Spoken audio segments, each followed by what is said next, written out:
Кристина, как критическое мышление позволяет справиться с манипуляциями?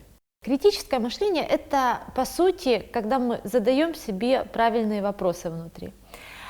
Когда важно включать его? Когда происходит манипуляция, сознательная или бессознательная? Первая, очень часто встречающаяся история – это обобщение. Например, фразы «все знают, что курить вредно». Да? Кто все? Откуда знают? Да? То есть мы задаем вопрос, кто эти все, да? Мы проясняем, откуда они это знают, на какие данные они ссылаются в своем мнении и так далее. Да? То есть замечайте обобщение. Еще раз, часто это может быть несознательная манипуляция, когда наши близкие говорят, все знают, что нужно, все говорят, все это понимают и прочее. Да? То есть как только обобщение, точно так же замечайте, как вы обобщаете у себя внутри. Все меня не любят. Всегда мне так не везет. Это самоманипуляция, да? То есть манипуляции есть как внешние, так и внутренние. Мы тоже сами собой манипулируем. Тоже остановились, спросили, кто все не любит. Если вас не любит Ваня или Петя, то не значит, что все. Да? Или если вам не повезло сегодня, то не значит, что вам всегда не везет. Это такая очень-очень часто встречающаяся манипуляция. И здесь критическое мышление – это про прояснение, кто именно, когда именно, где именно и прочее, да, проясняем. Следующий момент – это диагнозы.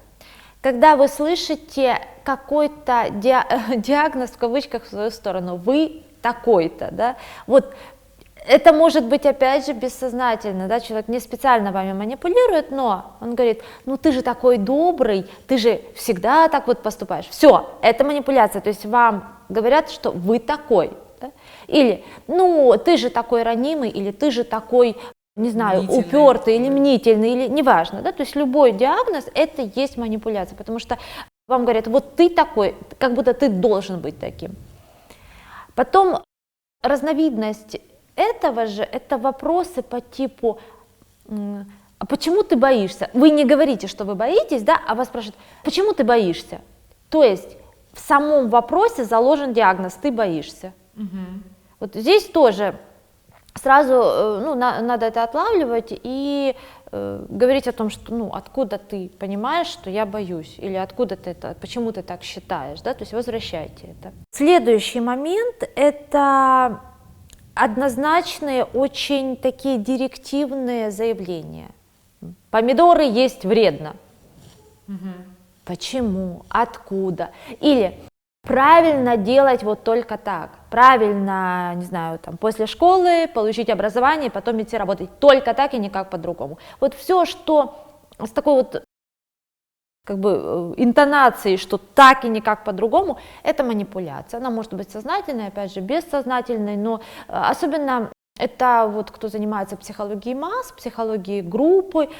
Это одна из таких ключевых тем, что если вы хотите руководить группой там, до 15 человек, там есть разные приемы, но если эта группа больше 15 и особенно больше 50 человек, там только вот такие вот понятные, короткие, директивные заявления. Так и никак по-другому, так и никак по-другому.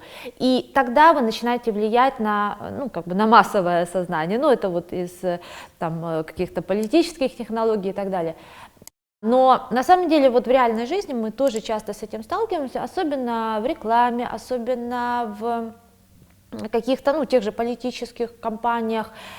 Но и в обычном ежедневном общении между людьми это тоже есть. И замечайте, отлавливайте и понимайте, что в этот момент происходит манипуляция. И очень редко однозначные директивные заявления являются правдой, потому что жизнь сложнее и многограннее, всегда есть 50 оттенков серого, а не черное и белое.